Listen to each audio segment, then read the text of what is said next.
এই ঘোষণা সবার জন্য বাদশার জারি করা ফরমানি হুমায়ুন পড়ছি।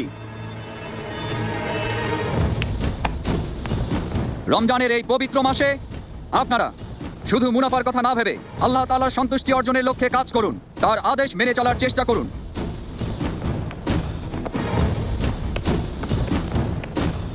বিশেষ করে রমজানে সবাই 5 ওয়াক্ত ফরজ নামাজ সব সময় জামাতে আদায় করবেন। তারাবির সময় সাম্রাজ্যের নিরাপত্তা প্রহরী ছাড়া বাদ বাকি সবাই এশার নামাজ পড়ার পর দোকান খুলে না বসে রমজানের রহমত অর্জন করার জন্য তারাবির নামাজ পড়তে যাবেন। যারা নামাজ না পড়ে দোকানে এসে ব্যবসা করবে তাদের কঠোর শাস্তি দেওয়া হবে। প্রত্যেক মুসলমান ব্যক্তির নামাজ ও রোজা পালন করা সবচেয়ে বড় দায়িত্ব।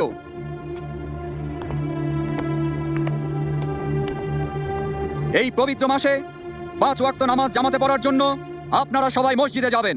বায়াজিদ মসজিদের ময়দানে ইবাদত করতে আসা মহিলাদের আশেপাশে ঘোরাঘুরি করলে বা কোনো ক্ষতি করলে অথবা কোনো বেয়াদবি করলে কঠিন শাস্তি পেতে হবে।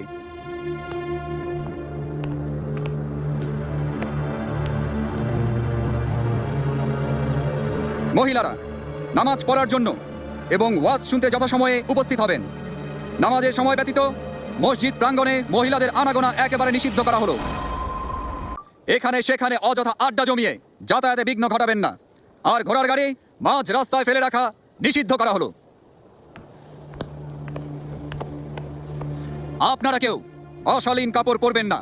বাজারে রাস্তায় চলাচলের সময় পোশাক ও আচরণের ব্যাপারে সাবধান থাকবেন এবং আসরের আজানের আগেই নিজ বাড়িতে ফিরে যাবেন।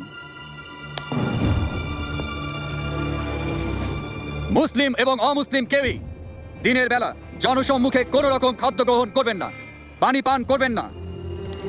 রাতের বেলা বিনা প্রয়োজনে ঘোরাঘুরি করা একেবারে নিষেধ।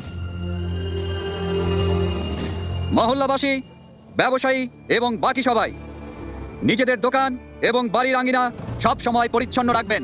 নিজের আশেপাশের পরিবেশ পরিচ্ছন্ন রাখার পাশাপাশি নিজেরাও পরিষ্কার পরিচ্ছন্ন থাকবেন। কাউকে বিরক্ত করা অথবা একে অন্যের ক্ষতি করা থেকে সবাই বিরত থাকবেন। যদি কেউ মহান আল্লাহ তাআলার আদেশ বিরোধী কাজ করেন, বাদশার জারিকৃত ফরমানের সত্ত্বেও কোনো অবৈধ কাজ করেন, তাকে যথোচিত শাস্তি দেওয়া হবে।